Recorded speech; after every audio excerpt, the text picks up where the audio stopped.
देखिए, भविष्यमालिका शास्त्र एक पुराण है, एक शास्त्र है। सनातन धर्म के सारे शास्त्र चारों युग में रचना हुआ है और उससे पहले आदि युग में सभी शास्त्र का रचना हुआ था और समय के अनुसार कई संत साधु ने उसको बार बार रचना करके मनुष्य समाज का कल्याण के लिए प्रचार किए। ऐसे भविष्यमालिका पुराण सत्ययुग में, त्रेता युग में, द्वापर युग में, कलयुग में चारों चरण में रचना हुआ है। पर उसका संपूर्णता भगवान के नित्य पंच सखा के द्वारा उड़ीसा में जगन्नाथ संस्कृति के मुख्य धरोहर के द्वारा इसका रचना हुआ। उड़ीसा में आज से करीब 600 साल पहले। और वो ग्रंथ में कई प्रकार ग्रंथ है, जैसे शिवकल्प है, शंकर भगवान संसार कल्याण के लिए भविष्य बोले। एक ग्रंथ है हरि अर्जुन चौतीसा, भगवान कृष्ण और अर्जुन के बीच में संवाद है। एक ग्रंथ है रुक्मिणी गीता, माता रुक्मिणी और कृष्ण के बीच में विचार हुआ। एक ग्रंथ है उद्धव चौतीसा, तो उद्धव चौतीसा में उद्धव और कृष्ण की विचारधारा है। तो इसलिए चारों युग में ऐसे शास्त्र का रचना हुआ है।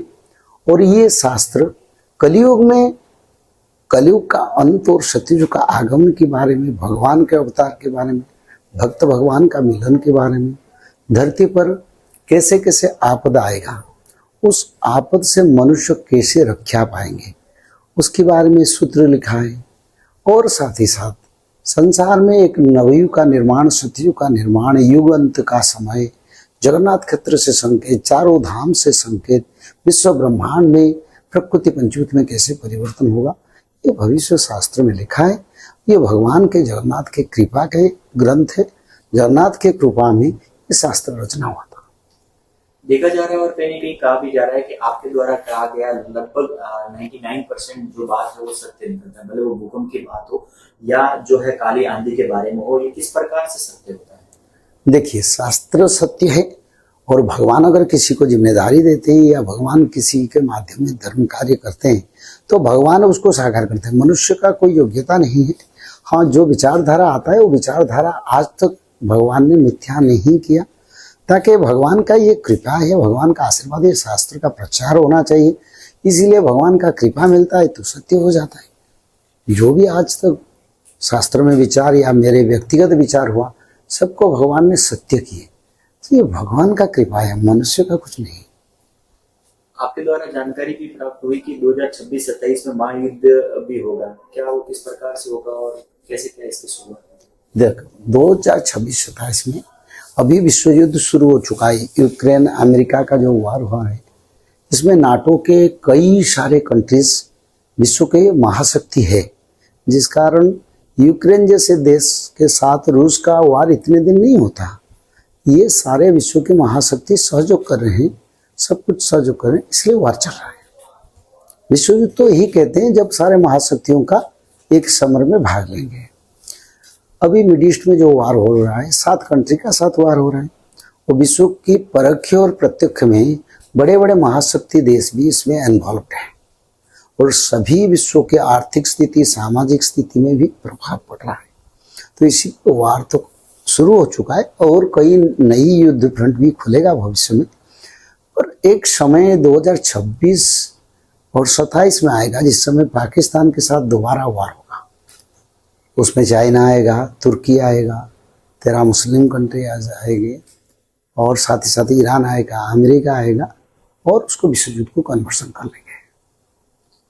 भारत में इस वक्त जो है आर्टिफिशियल इंटेलिजेंस, जिसको एआई के बारे में देखा जा रहा है, तेज गति से फैल रहा है।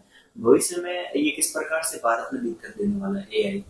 देखो, भारत में दिक्कत एआई कुछ नहीं देने वाला है। एआई तो एक एडवांस टेक्नोलॉजी, ये सारा संसार मानव सभ्यता के लिए कल्याणकारी बन रहा है, इसमें कोई बात नहीं। विचारधारा ये आगे नेटवर्क सिस्टम नहीं रहेगा, सारे नेटवर्क सिस्टम नष्ट होने वाले हैं।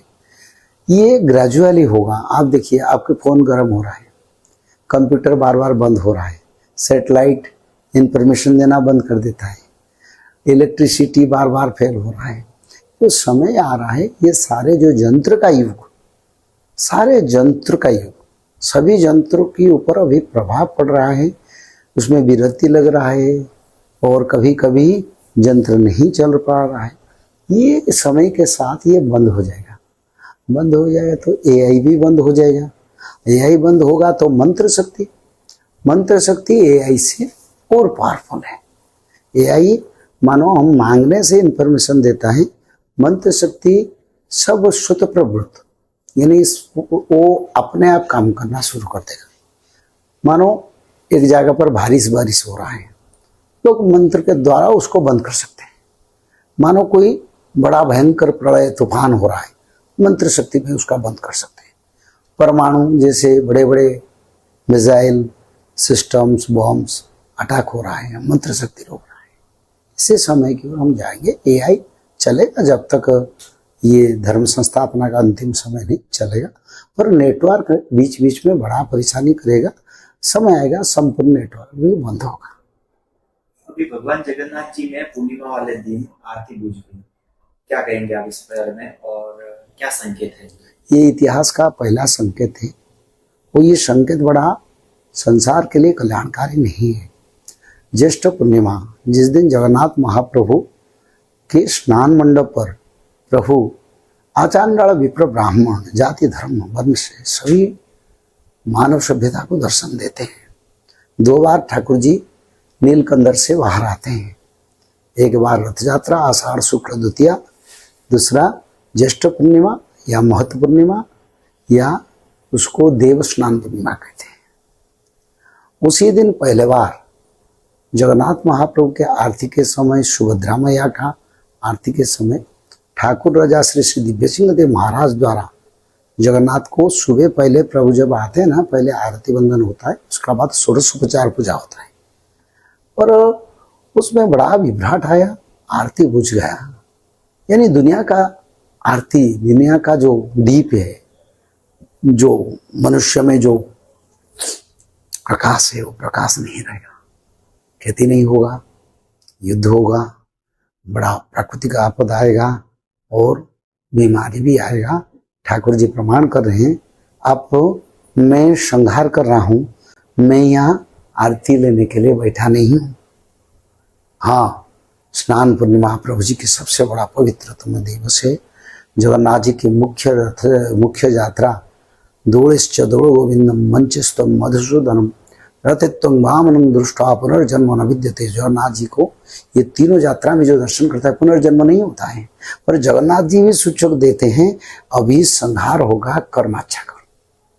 ये जगन्नाथ जी का संकेत है सारा ब्रह्मांड के लिए, ना उड़ीसा ना भारत, क्योंकि ठाकुर जी विश्व का ठाकुर है और विश्व के लिए बड़ा चेतावनी में इस समय धर्म को पालन करो। अच्छा धर्म, अच्छा कर्म, अच्छा विचार करो, सत्य युग को जाएंगे। अभी भारत में हम लोग कई प्रकार की विभिन्न घटनाएं देख रहे हैं जो अप्रिय हैं, लोगों को प्रिय नहीं होती। क्या भारत में भगवान के प्रति लोगों में डर खत्म हो रहा है? देखो, भक्ति भय के बिना नहीं आता है। मनुष्य सभ्यता में मनमानी बढ़ गया, मनुष्य लोग पाप की सीमा को उल्लंघन कर गए, मनुष्य लोग अपनी इच्छा से खुद को भगवान बना दिए। कई मनुष्य ने अपने आप को भगवान बना के बैठे। निज धर्म निज परंपरा का प्रचार हुआ, शास्त्र गुप्त हो गया, शास्त्र की प्रचार धारा का कंठ को रोक दिया गया। बड़े बड़े परंपरा में, प्रोटोकॉल में और अपना विचारधारा में अपने स्थान पर रह गए। धर्म संकुचित हो गया, सनातन छोटा हो गया, सनातन का प्रचार विश्व में नहीं हो रहा है। भगवान तो कुछ करेंगे और वेद नहीं रहेगा तो धरती कैसे रहेगा? जिस वेदों की आधार पर ओंकार से ये धरती का सृष्टि हुआ था, आज वो वेद का स्थान नहीं, तो ये धरती बचेगा कैसे? इसीलिए भगवान को बड़ा संशोधन करना है, परिवर्तन करना है। लोग उसमें परिवर्तन हो गए, भले आज लोग नहीं मानते, हाँ कुछ लोग भी मानने लगे हैं। समय आएगा 2-3 साल में लोग एक लाइन में मंदिर के सामने खड़ा होंगे, एक लाइन में बैठ के भजन करेंगे। वो समय आएगा और आ ही रहा है। महाराज जी, आपने कहा कि कुछ लोग कलयुग पार करके सतयुग में जा रहे हैं, इसका निर्णय कैसे लिया जाएगा? कौन लोग सतयुग में जाएंगे और क्या आपके हिसाब से सतयुग की शुरुआत कब होगी? देखो, सत्ययुग की शुरुआत तो एक युग का निर्माण करने के लिए कई साल लगता है। श्रीमद् भागवत महापुराण के अनुसार यथा चंद्रस्य सूर्यस्य तथा तिस्य बृहस्पति एक राशि श्रमिष्यन्ति तदा भवति कृतम। उसी समय सत्ययुग आएगा, रविचंद्र बृहस्पति पुष्या नक्षत्र कर्कट राशि पर जिस दिन गमन करेंगे। वो 1943 में हुआ था। उसका बाद भारत मुक्त हुआ, भारत का स्वाधीनता हुआ। सत्ययुग का आगमन एक संकेत है भारत का स्वाधीनता। भारत देवभूमि पर असुरों का अत्याचार और असुरों का अख्तियार था, उसमें भारत मुक्त हुआ, यानी सत्ययुग का आगमन हुआ। पर निर्माण के लिए भगवान को 100 साल तक लग जाता है, तो इसलिए निर्माण कार्य चल रहा है। पर 2032-34 में सत्ययुग का पुनर्निर्माण कार्य अति आदर्श के साथ, प्रमाण के साथ और एक प्रतिफलन के साथ सामाजिक स्थिति में आप लोग को हृदय नम करेंगे। क्या आज भी हमारी धरती पर चिरंजीवी मौजूद हैं और क्या वो भगवान कल्कि के साथ में आएंगे? देखो, भगवान कल्कि चारों युग का भक्तों का उद्धार करेंगे। इसमें चारों चिरंजीवी भगवान का भक्त है, क्योंकि इस समय प्रभु कल्कि भगवान विष्णु आ रहे हैं। ये सब अंश अवतार थे। इसमें परशुराम भगवान अंश अवतार थे।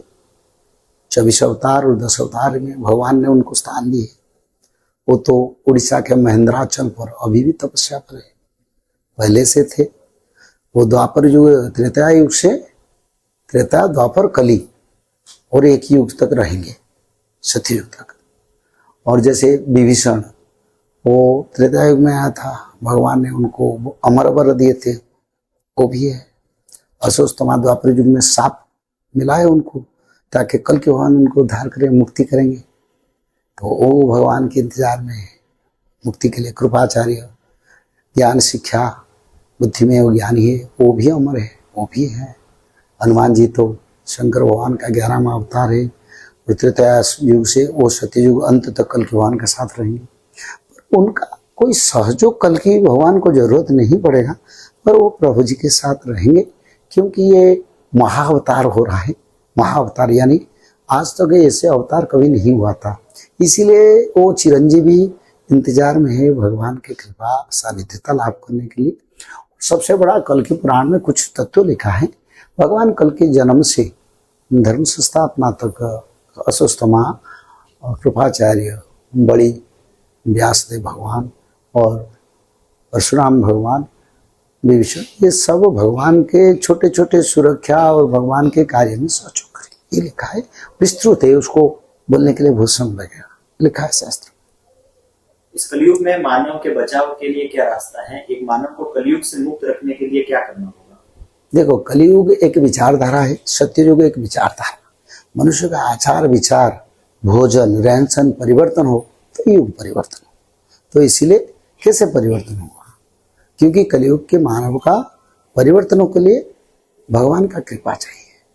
तो इसके लिए त्रिकाल संध्या के माध्यम है, जिसको ब्रह्म कर्म कहते हैं, जिसमें भगवान विष्णु के पूजा, आराधना या भजन किया जाता है।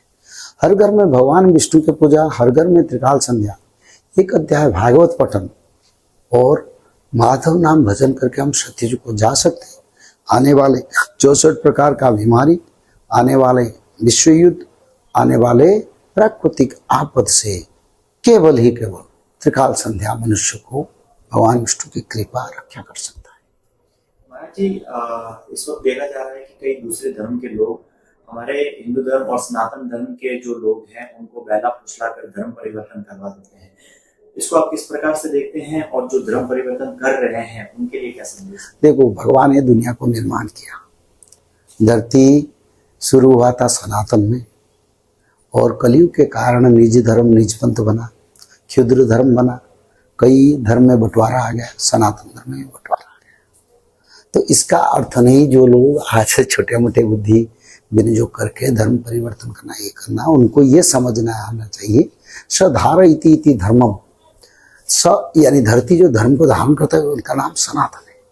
तो इसलिए ये लोग एक छोटा सा प्रयास जो करते हैं उसमें कोई प्रभाव नहीं पड़ेगा, उसके लिए हम व्यथित नहीं है, नहीं होना चाहिए। पर इतना जरूर होना चाहिए, भगवान आ रहे कल के भगवान का अंग संग लाभ उनकी शरीर में लगे हुए वायु के प्रभाव से विश्व में एक आध्यात्मिक सात्विक वातावरण बनेगा। सब लोग सनातनी बनेंगे। सारा ब्रह्मांड जब सनातन बनने के लिए जा रहे हैं, छोटा मोटा प्रयास में कोई प्रभाव नहीं पड़ेगा। वो समय बहुत करीब है जिस समय हम इसको देखेंगे।